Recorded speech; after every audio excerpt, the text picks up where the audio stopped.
शमूएल भविष्यवक्ता की पहली पुस्तक अध्याय 12। शमूएल भविष्यवक्ता की पहली पुस्तक अध्याय 12। तब शमूएल ने सारे इस्राएलियों से कहा, सुनो, जो कुछ तुमने मुझसे कहा था उसे मानकर मैंने एक राजा तुम्हारे ऊपर ठहराया है। और अब देखो, वह राजा तुम्हारे आगे आगे चलता है। और अब मैं बूढ़ा हूं और मेरे बाल उजले हो गए हैं और मेरे पुत्र तुम्हारे पास है, और मैं लड़कपन से लेकर आज तक तुम्हारे सामने काम कर रहा हूं। मैं उपस्थित हूं, इसलिए तुम यहोवा के सामने और उनके अभिषिक्त के सामने मुझ पर साक्षी दो कि मैंने किसका बैल ले लिया, वह किसका गदहा ले लिया, वह किस पर अंधेर किया, वह किसको पीसा, वह किसके हाथ से अपनी आंखें बंद करके घूस लिया। बताओ, और मैं वह तुमको फेर दूंगा। वे बोले, तूने न तो हम पर अंधेर किया, न हमें पीसा, और न किसी के हाथ से कुछ लिया। उसने उनसे कहा, आज के दिन यहोवा तुम्हारा साक्षी है, और उसका अभिषिक्त इस बात का साक्षी है कि मेरे यहां कुछ नहीं निकला। वे बोले, हाँ, वह साक्षी है। फिर शमूएल लोगों से कहने लगा, जो मूसा और हारून को ठहराकर तुम्हारे पूर्वजों को मिस्र देश से निकाल लाया, वह यहोवा ही है। इसलिए अब तुम खड़े रहो, और मैं यहोवा के सामने उसके सब धर्म के कामों के विषय में, जिन्हें उसने तुम्हारे साथ और तुम्हारे पूर्वजों के साथ किया है, तुम्हारे साथ विचार करूंगा। याकूब मिस्र में गया और तुम्हारे पूर्वजों ने यहोवा की दोहाई दी। तब यहोवा ने मूसा और हारून को भेजा, और उन्होंने तुम्हारे पूर्वजों को मिस्र से निकाला और इस स्थान में बसाया।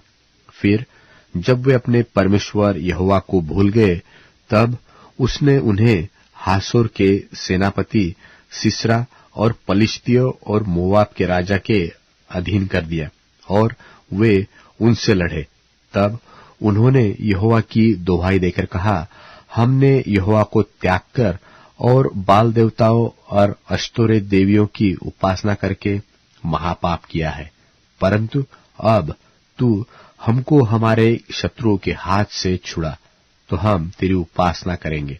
इसलिए यहोवा ने यरूब्बाल, बदान, इप्तहा और शमूएल को भेजकर तुमको तुम्हारे चारों ओर के शत्रुओं के हाथ से छुड़ाया, और तुम निडर रहने लगे।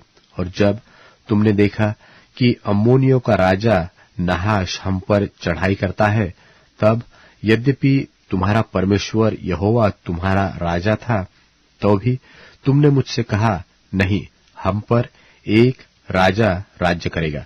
अब उस राजा को देखो जिसे तुमने चुन लिया और जिसके लिए तुमने प्रार्थना की थी।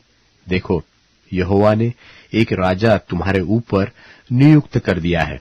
यदि तुम यहोवा का भय मानते, उसकी उपासना करते और उसकी बात सुनते रहो, और यहोवा की आज्ञा को टालकर उससे बलवा न करो, और तुम और वह जो तुम पर राजा हुआ है, दोनों अपने परमेश्वर यहोवा के पीछे पीछे चलने वाले बने रहो, तब तो भला होगा।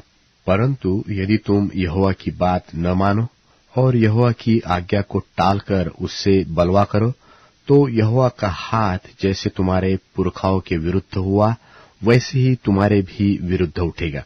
इसलिए अब तुम खड़े रहो और इस बड़े काम को देखो, जिससे यहोवा तुम्हारी आंखों के सामने करने पर है। आज क्या गेहूं की कटनी नहीं हो रही? मैं यहोवा को पुकारूंगा, और वह मेघ गरजाएगा और मेह बरसाएगा। तब तुम जान लोगे और देख भी लोगे कि तुमने राजा मांगकर यहोवा की दृष्टि में बहुत बड़ी बुराई की है। तब शमूएल ने यहोवा को पुकारा, और यहोवा ने उसी दिन मेघ गरजाया और मेह बरसाया, और सब लोग यहोवा से और शमूएल से अत्यंत डर गए।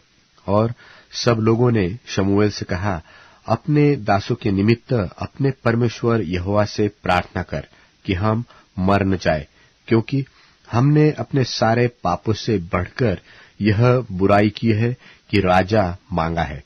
शमूएल ने लोगों से कहा, डरो मत, तुमने यह सब बुराई तो की है, परंतु अब यहोवा के पीछे चलने से फिर मत मुड़ना, परंतु अपने संपूर्ण मन से उसकी उपासना करना और मत मुड़ना, नहीं तो ऐसी व्यर्थ वस्तुओं के पीछे चलने लगोगे जिससे न कुछ लाभ पहुंचेगा और न कुछ छुटकारा हो सकता है, क्योंकि वे सब व्यर्थ ही है। यहोवा तो अपने बड़े नाम के कारण अपनी प्रजा को न तजेगा, क्योंकि यहोवा ने तुम्हें अपनी ही इच्छा से अपनी प्रजा बनाया है। फिर यह मुझसे दूर हो कि मैं तुम्हारे लिए प्रार्थना करना छोड़कर यहोवा के विरुद्ध पापी ठहरूं। मैं तो तुम्हें अच्छा और सीधा मार्ग दिखाता रहूंगा। केवल इतना हो कि तुम लोग यहोवा का भय मानो और सच्चाई से अपने संपूर्ण मन के साथ उसकी उपासना करो, क्योंकि यह तो सोचो कि उसने तुम्हारे लिए कैसे बड़े बड़े काम किए हैं।